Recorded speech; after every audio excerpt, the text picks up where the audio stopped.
Assalamualaikum warahmatullahi wabarakatuh. Selamat datang di YouTube channel Mirna Haryati. Jangan lupa untuk klik tombol subscribe, like, comment, and share video ini sebagai bentuk dukungan kalian terhadap channel ini ya. Kembali lagi bertemu dengan saya, Mirna Haryati, di mata pelajaran Prakarya dan Kewirausahaan kelas 12. Pada kesempatan ini, saya akan menyampaikan materi prakarya dan kewirausahaan bab 1, yaitu tentang wirausaha produk kerajinan untuk pasar lokal. Silahkan disimak dengan baik. Ini adalah tujuan pembelajaran kita pada hari ini, yaitu yang pertama, kalian diharapkan dapat menentukan langkah-langkah penyusunan perencanaan usaha kerajinan yang berdasarkan pada kebutuhan dan keinginan pasar lokal. Yang kedua, kalian dapat menyusun perencanaan usaha kerajinan yang berdasarkan pada kebutuhan dan keinginan pasar lokal. Bagian A yaitu perencanaan usaha kerajinan untuk pasar lokal. Yang pertama yaitu segmentasi pasar.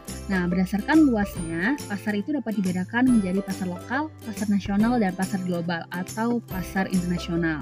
Nah, untuk pasar lokal ini dapat dipahami sebagai pasar yang terbatas di lingkungan atau daerah yang sama dengan tempat produksi. Selain itu, pasar juga dapat dibagi berdasarkan kesamaan perilaku pembeli. Nah, pembagian pasar ini disebut dengan segmentasi pasar.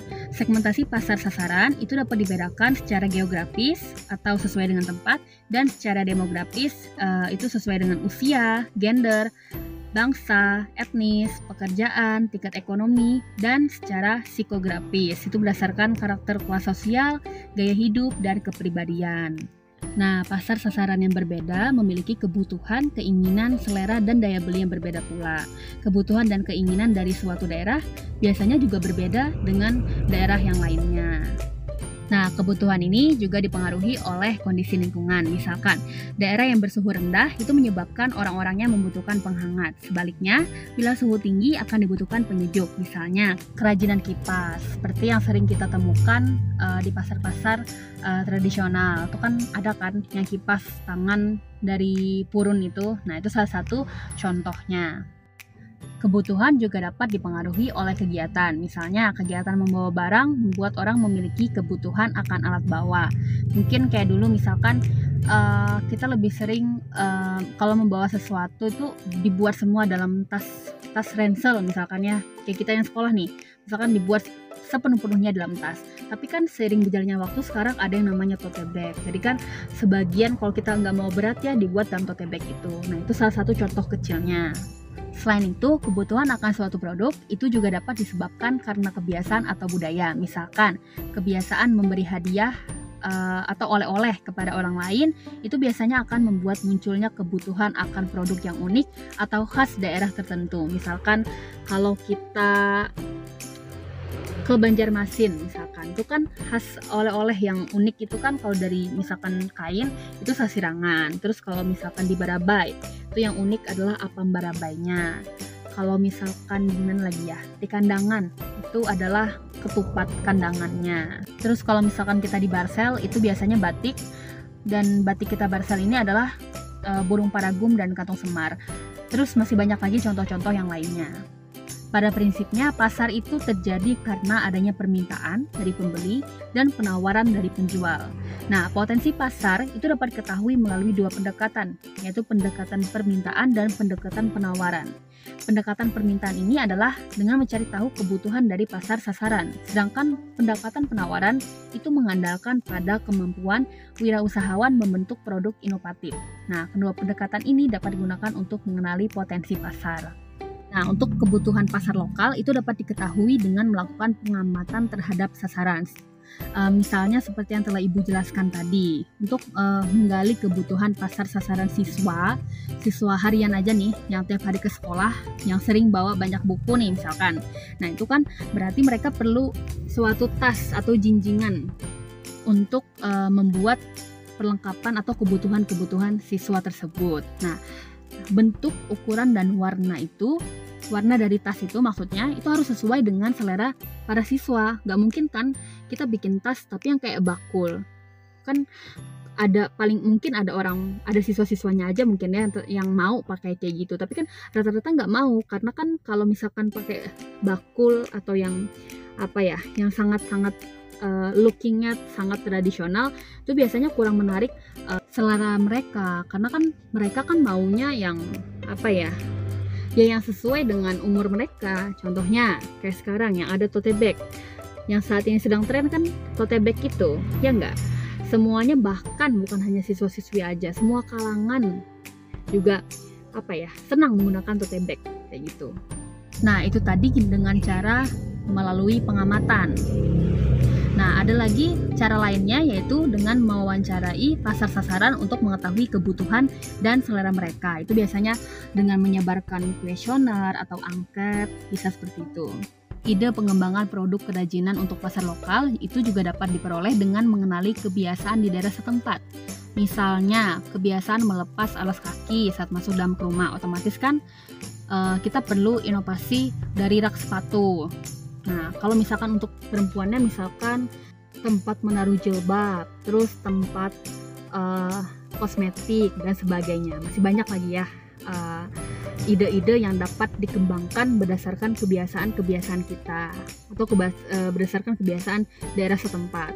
Nah, selanjutnya yaitu adalah sumber daya material, teknik, dan ide produk kerajinan. Nah, ini pada umumnya sumber daya yang diperlukan untuk melakukan kegiatan wirausaha itu ada 6M. Mungkin ini udah pernah Ibu singgung di pembelajaran prakarya kelas 11. Semoga aja kalian masih ingat ya.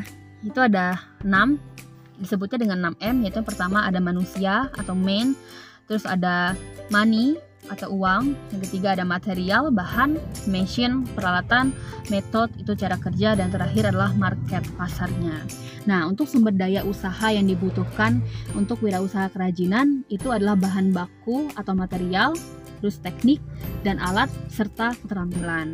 Nah, wirausaha kerajinan untuk pasar lokal itu dapat dimulai dengan melihat potensi bahan baku, potensi teknik, dan keterampilan yang ada di daerah tersebut. Yang namanya lokal ya, pasti kan disesuaikan lagi dengan keadaan daerah setempat. Untuk bahan baku, itu dapat berupa bahan alam atau bahan buatan yang banyak tersedia di lingkungan sekitar. Untuk bahan alam itu misalkan serat nanas, eceng gondok, tanah liat, kayu, rotan, kulit jagung, bambu, kerang, tulang, dan sebagainya. Untuk bahan buatan tuh misalkan seperti kain, plastik, kaca, karet, dan lain-lain. Nah, untuk bahan baku atau material yang akan dimanfaatkan untuk memproduksi produk kerajinan itu harus memiliki jumlah yang cukup agar produk yang dihasilkan memiliki standar bentuk dan kualitas yang sama. Teknik pembuatan produk juga tergantung dari materialnya. Ada beberapa tekniknya, yaitu teknik ukir, teknik sambungan, teknik anyam, dan teknik jahit.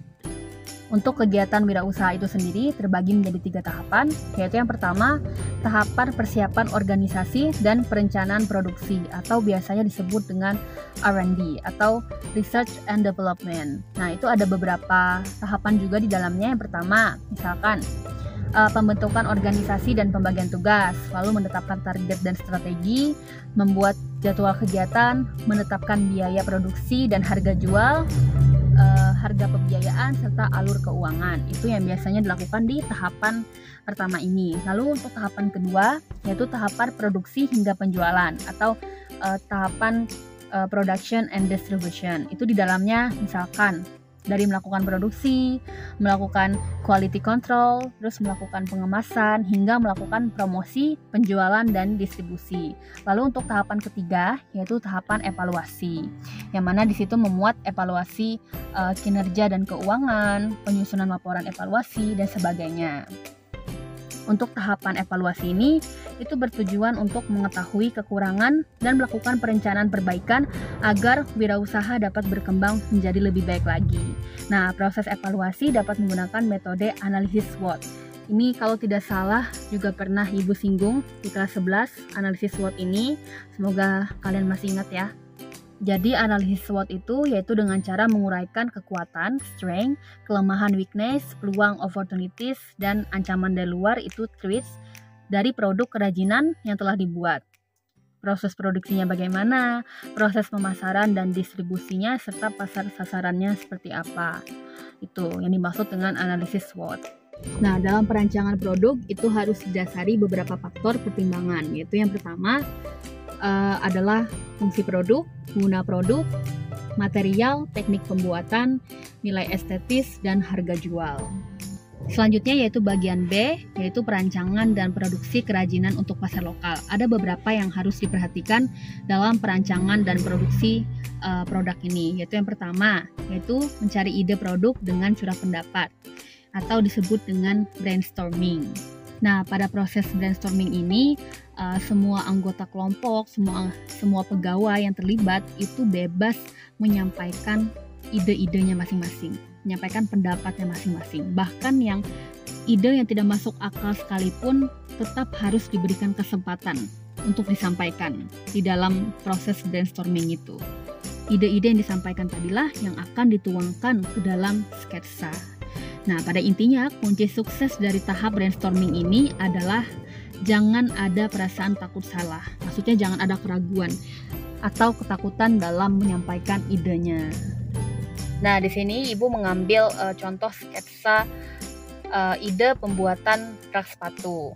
Selanjutnya yang kedua adalah rasionalisasi. Nah, ini merupakan proses mengevaluasi ide-ide yang muncul dengan beberapa pertimbangan teknis. Di antaranya, bagaimana cara menggunakan produk tersebut, apakah material yang ada sudah tepat untuk mewujudkannya, terus apakah mungkin untuk diproduksi dengan teknik produksi yang ada saat ini, dan sebagainya. Jadi intinya di rasionalisasi ini lebih kayak apa ya, ide-ide yang telah dituangkan tadi lebih dirasionalistiskan. Kira-kira ini kalau misalkan pakai bahan ini masuk akal nggak? Terus kalau ide yang ini misalkan pakai teknik produksi yang ini masuk akal nggak? Bisa nggak? Nah, seperti itulah intinya. Hasil dari proses rasionalisasi ini juga akan dituangkan ke dalam sketsa seperti yang tertera pada gambar ini. Lalu yang selanjutnya yang ketiga yaitu membuat studi model atau prototyping. Nah, prototype ini apa sih? Prototype itu merupakan model awal atau contoh yang dibuat untuk melakukan uji coba terhadap konsep yang sudah diperkenalkan. Jadi tadi kan sketsa ide yang dibuat pada tahapan sebelumnya, pada tahapan brainstorming sama rasionalisasi, itu merupakan format 2 dimensi, yang mana itu hanya dapat digambarkan pada di bidang datar, misalkan pada kertas saja. Nah, untuk produk kerajinan yang akan dibuat pada tahapan prototyping ini, itu berbentuk 3 dimensi. Nah, studi model ini dapat dilakukan dengan material sebenarnya maupun bukan material sebenarnya. Nah, untuk material sebenarnya itu adalah material yang akan digunakan pada produksi kerajinan. Adapun alat bantu yang dapat digunakan dalam pembuatan studi model itu misalkan seperti gunting, cutter, lem, selotip, dan sebagainya. Selanjutnya yang terakhir yaitu penentuan desain akhir. Nah, studi model yang telah dibentuk sebelumnya tadi itu bisa menghasilkan 3-5 buah model. Nah, penetapan desain akhir ini dapat dilakukan melalui diskusi atau evaluasi. Nah, untuk proses evaluasi itu akan menghasilkan umpan balik yang bermanfaat dalam menentukan desain akhir yang terpilih. Nah, seperti yang telah Ibu cantumkan gambarnya ini kan dapat dilihat bahwa banyak sekali model-model rak sepatu zaman sekarang. Macam-macam tuh, ada yang dari yang biasa saja, yang seperti pada umumnya, sampai dengan yang luar biasa, yang dari bawah tangga tuh kan banyak banget. Jadi untuk menentukannya itu dapat dengan dilihat kembali target pasar yang akan dituju. Selanjutnya ini ada alur tahapan produksi. Itu ada beberapa macam ya. Yang pertama dimulai dari tahapan pembahanan. Yang mana tahapan pembahanan ini merupakan tahap mempersiapkan bahan baku agar siap diproduksi. Dari proses pembahanan ini akan dilanjutkan ke tahapan berikutnya yaitu proses pembentukan. Nah, pembentukan bahan baku itu bergantung pada jenis material, bentuk dasar materialnya, dan bentuk produk yang akan dibuat. Secara umum, material padat itu dikelompokkan menjadi material solid dan tidak solid, seperti lembaran dan serat. Nah, untuk material solid itu seperti logam, kaca, plastik, kayu, itu dapat dibentuk dengan cara dipotong, dipahat sesuai dengan bentuk yang diinginkan.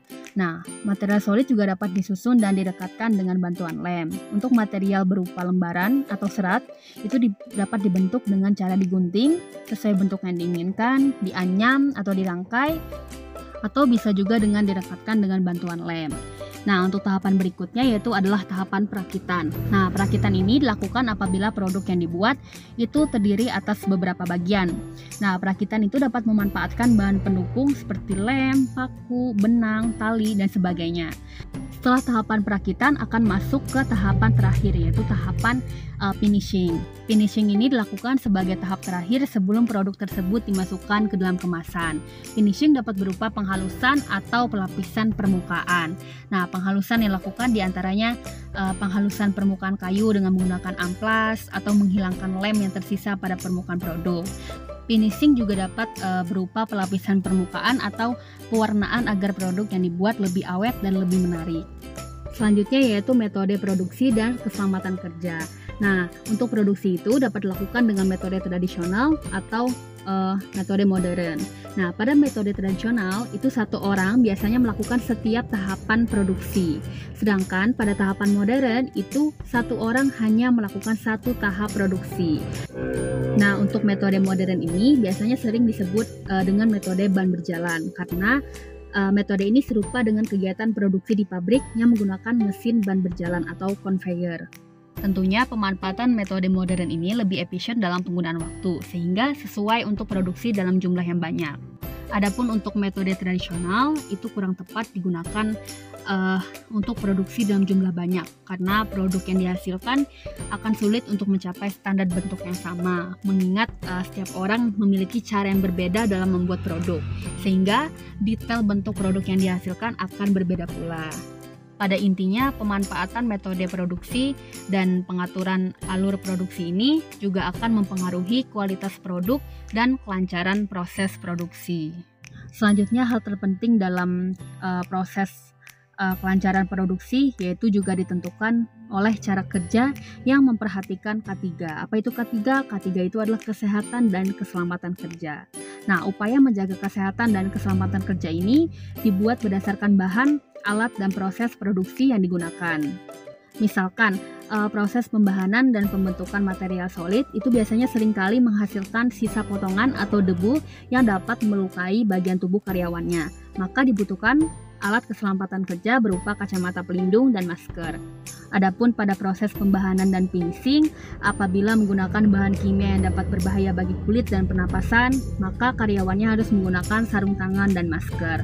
Nah, selain alat keselamatan kerja, yang tak kalah pentingnya adalah sikap kerja yang rapi, yaitu hati-hati, teliti, dan penuh konsentrasi. Sikap tersebut akan mendukung kesehatan dan keselamatan kerja. Selanjutnya yang terakhir yaitu kemasan sebagai bagian penting kerajinan untuk produk pasar lokal. Nah, kemasan produk kerajinan ini fungsinya sudah pasti untuk melindungi produk dari benturan dan cuaca, serta untuk memberikan kemudahan membawa. Nah, kemasan juga berfungsi untuk menambah daya tarik dan sebagai identitas atau brand dari produk tersebut. Nah, biasanya fungsi kemasan itu didukung oleh pemilihan material, bentuk, warna, teks, dan grafik yang tepat. Nah, untuk material yang digunakan untuk membuat kemasan itu pun juga beragam. Itu tergantung lagi dari produk yang akan dikemas. Nah, untuk kemasan itu sendiri ada beberapa. Yang pertama yaitu adalah kemasan primer, yang mana itu merupakan kemasan yang melekat pada produk. Lalu ada kemasan sekunder, itu biasanya berisi beberapa kemasan primer yang berisi produk. Dan yang ketiga yaitu kemasan tersier atau kemasan untuk distribusi. Untuk kemasan produk kerajinan itu sebaiknya memberikan identitas atau brand dari produk tersebut atau dari produsennya. Identitas ini biasanya dapat berupa stiker atau selubung karton yang berisi nama dan keterangan, serta menggambarkan karakter yang sesuai dengan target pasaran. Pada produk fungsional, itu biasanya dibutuhkan keterangan cara penggunaan produk. Untuk keterangan cara penggunaan ini, itu dapat dituliskan atau digambarkan pada label. Ya, mungkin itu saja materi yang dapat Ibu sampaikan pada pertemuan hari ini. Minggu depan kita akan melanjutkan materi tentang penghitungan harga jual produk, media promosi, dan penjualan sistem konsinyasi. Saya mohon maaf jika terdapat kesalahan kata dalam penyampaian materi ini, atau misalkan ada konsep-konsep yang kurang sesuai dengan yang seharusnya, silahkan beritahu saya agar bisa secepatnya saya perbaiki. Dengan catatan harus menggunakan bahasa yang sopan dan beretika. Akhir kata, wassalamualaikum warahmatullahi wabarakatuh.